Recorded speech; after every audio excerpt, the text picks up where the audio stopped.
Episode 5, Sato Hair Design. 2 weeks had passed since Aunt Mariko's ultimatum, and Aiko felt like she was slowly suffocating. Her hair had returned to its previous neglected state, not because she wanted it to, but because any attempt to care for it properly resulted in suspicious questions and increasingly harsh punishments. The brief taste of acceptance she'd experienced at school had made returning to her invisible existence even more painful. Her classmates had quickly lost interest once her transformation faded, and she was back to being the girl everyone forgot was there. But the memory of those gentle hands working through her hair refused to fade. If anything, it had grown stronger, more vivid, accompanied now by a burning need to understand what her mother's world had really been like. What had driven her aunt to such fury at the mere mention of hairstyling? What terrible thing had supposedly happened that made Mariko so determined to keep Aiko away from anything connected to beauty or transformation? It was during one of her mandatory walks to and from school, the only time she was allowed outside the house, that Aiko found herself standing before a small salon on Maple Street. She'd passed it dozens of times before, but today something made her stop and really look. The sign above the door read, "Sato Hair Design," in elegant script, and through the large front window, she could see an elderly woman with silver hair working carefully on a client's head. The salon was modest but immaculately clean, with vintage styling chairs and mirrors that reflected warm, golden light. Aiko pressed her face against the glass, watching the woman's hands move with practiced precision. There was something mesmerizing about the careful sectioning, the gentle manipulation of hair that seemed almost like a dance. This was what her mother had done, this careful artistry that transformed not just appearance but confidence itself. The woman inside, Mrs. Sato, according to the sign, looked up and caught sight of Aiko watching through the window. Instead of shooing her away or looking annoyed, she smiled and gave a small wave. Aiko's heart hammered as she realized she'd been caught staring. But something in the woman's kind expression gave her courage. Before she could lose her nerve, she pushed open the door. A small bell chimed overhead, and the scent of lavender shampoo and professional hair products enveloped her like a gentle embrace.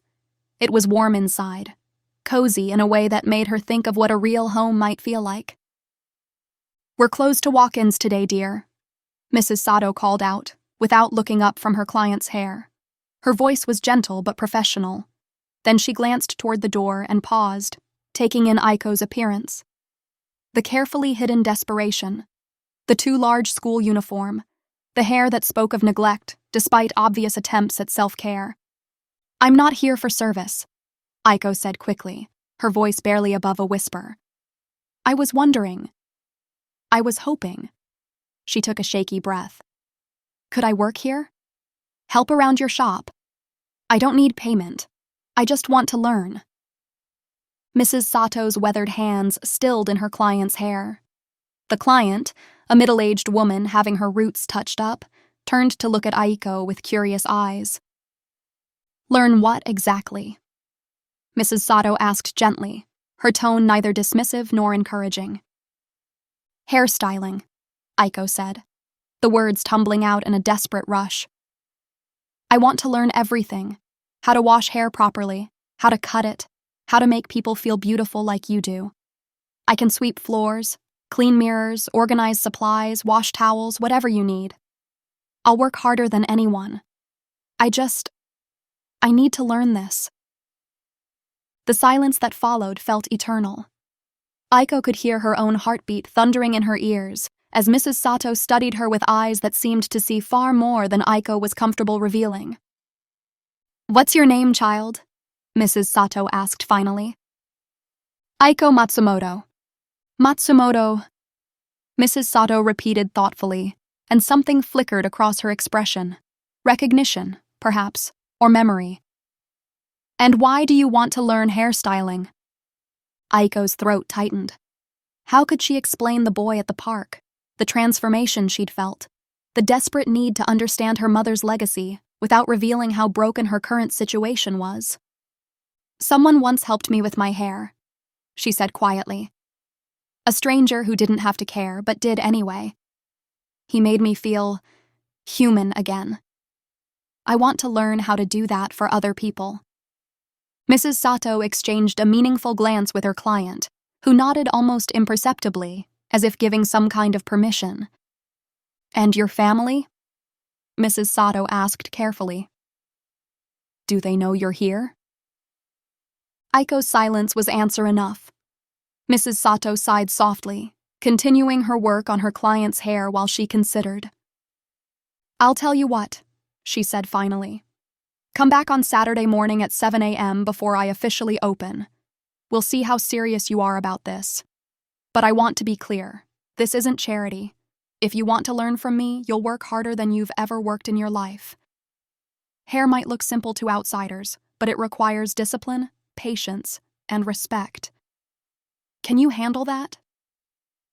Yes, Aiko breathed, hardly daring to believe what she was hearing. Yes, absolutely. Thank you so much, Mrs. Sato. I promise you won't regret this. We'll see, the elderly woman said with a small smile. And Aiko? Whatever situation you're dealing with at home, I've been in this business long enough to recognize the signs. Be careful. Some people don't understand that wanting to create beauty in the world isn't a character flaw. As Aiko left the salon, her heart was pounding with a mixture of excitement and terror. She had just committed to something that would require her to deceive her aunt, to sneak out of the house before dawn every Saturday, to risk everything for a chance at learning skills that Mariko had explicitly forbidden. But as she walked home through the familiar streets, she thought about the boy at the park, about the gentle patience in his hands as he worked through her tangled hair. He had seen potential in her when she couldn't see it herself. Now Mrs. Sato was offering her a chance to develop that potential, to become someone who could offer the same gift of transformation to others. It was worth the risk. It had to be. Saturday couldn't come fast enough, and Aiko spent the rest of the week planning exactly how she would slip out of the house undetected. Her aunt was a heavy sleeper, especially on weekends when she indulged in more wine than usual.